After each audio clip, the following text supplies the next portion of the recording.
Primeira coisa que eu quero que você veja é essa representação da sua mente, uma representação de um iceberg. Rodrigo, da onde vem isso? Isso vem de um estudo do Freud. Freud também mostrava essa imagem para ficar mais fácil das pessoas entenderem como é que funciona a mente. E também vem do modelo da hipnose, tá? Se eu fosse contar para vocês como é que funciona o estudo da mente, eu teria que explicar que existe uma divisão em 2 partes e em 3 partes. Mas para o nosso objetivo, como eu falei um pouquinho na aula de ontem, eu quero que você entenda a representação da mente como esse iceberg e que ela tem 2 partes. Essa parte que fica para fora da água, que você está vendo aí, essa parte branca, e uma parte muito maior, muito mais potente, que fica para dentro da água, tá? Fica escondida ali dentro da água e que pouca gente conhece e pouca gente sabe que ela existe.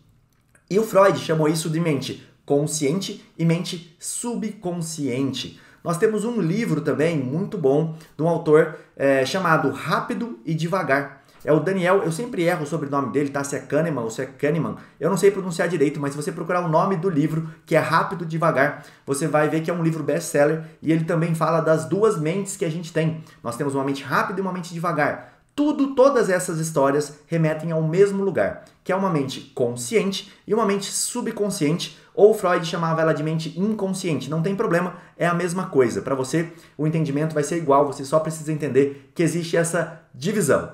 Tá, Rodrigo, por que eu tenho que entender e saber dessa divisão aqui na minha mente? Por conta do que eu vou te mostrar na sequência, ó. A parte que fica para fora, então, eu te expliquei que é a chamada mente consciente. A mente consciente, ela tem 4 funções.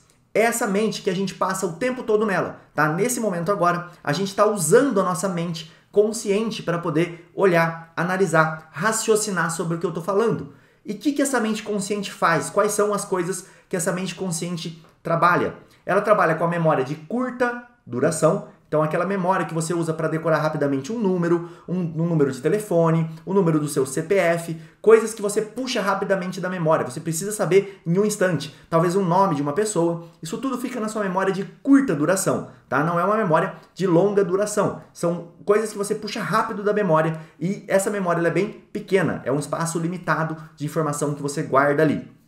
Ainda dentro da nossa mente consciente, o que a gente faz todos os dias, tem, como eu já falei para você, a análise e o raciocínio, tá? Então, se eu estou numa situação, eu preciso analisar e raciocinar as coisas que estão acontecendo. E, por fim, existe a força de vontade, a tão famosa força de vontade. Fica na nossa mente consciente. Então, se eu quero fazer algo, eu utilizo da minha força de vontade, racionalmente falando. Essa mente consciente, ela representa 5% de toda a capacidade da sua mente. O que sobra 95% para a sua outra mente, que é a mente subconsciente, que eu já vou explicar para vocês o que ela faz, tá? É como se fosse assim, essa mente consciente, você tem controle sobre ela. Você consegue gerir o que acontece nessa mente consciente. Você que determina como é que você raciocina, como é que você analisa, se você tem ou não força de vontade. Tudo isso, você que comanda neste processo todo, quando a gente trabalha com a mente consciente. E a segunda mente, que é essa outra que eu falei para vocês, que pouca gente conhece, ela é pouco explorada, é chamada de mente subconsciente. A mente subconsciente, nós não controlamos ela e ela existe com uma única finalidade. Qual é a finalidade da mente subconsciente? Preservação, manter o ser humano vivo, tá? Então, esses 95% que eu falei, eles são utilizados e lá dentro dessa mente consciente, se eu pudesse falar assim, existe uma caixinha com várias coisas. Quais são essas coisas? A memória de longa duração. Então, um trauma que você viveu, um evento positivo que você viveu. Talvez, se você já fez a dinâmica 1, a lembrança que você teve de um dia feliz, ou para algumas pessoas veio uma lembrança de um dia triste. Isso tudo fica na memória de longa duração, que é acessada através do subconsciente. Aqui dentro, nós também temos nossas crenças limitantes. Vou te dar um exemplo para você entender o que é uma crença limitante. Dinheiro é sujo.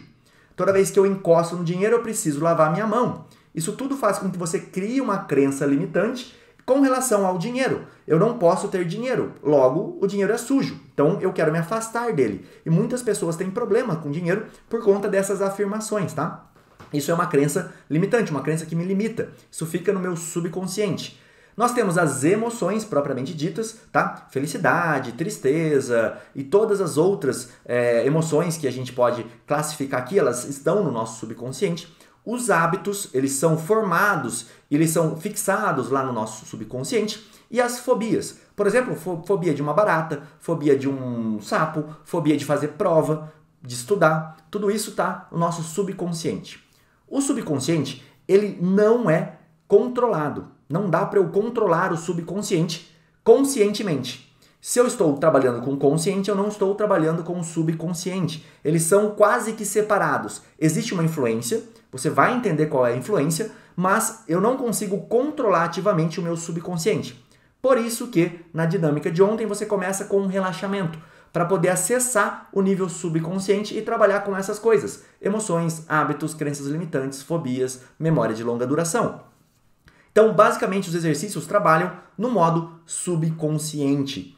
E aqui dentro, pessoal, o interessante disso é, se eu vou fazer uma prova, por exemplo, eu chego lá, como a história que eu contei ontem para vocês do meu aluno Celso Felipe, e fico muito nervoso, pensa bem, eu trabalho com o meu consciente. Eu sei que eu tenho que fazer a prova, eu sei que eu preciso ficar calmo quando eu vou fazer a prova, eu sei que eu tenho que passar para o papel tudo aquilo que eu estudei, porém, acontece um fenômeno muito estranho. Quando eu chego lá, eu já não consigo controlar as minhas emoções. As minhas emoções tomam conta daquele momento e eu começo a suar frio, eu tenho nervoso, minha barriga dói, eu não consigo lembrar o que eu estudei, me dá um branco.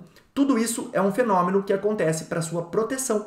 É a sua mente consciente querendo te proteger, que é a função dela, e despertando emoções características para que isso aconteça, para que você não consiga ficar naquele lugar, para que você realmente sinta medo de ficar naquele lugar. Ou então, a sua mente consciente, ela desperta um hábito que está vinculado a uma emoção ruim, tá? Como esse hábito está vinculado a uma emoção ruim, você não quer fazer isso, é pura proteção do seu subconsciente.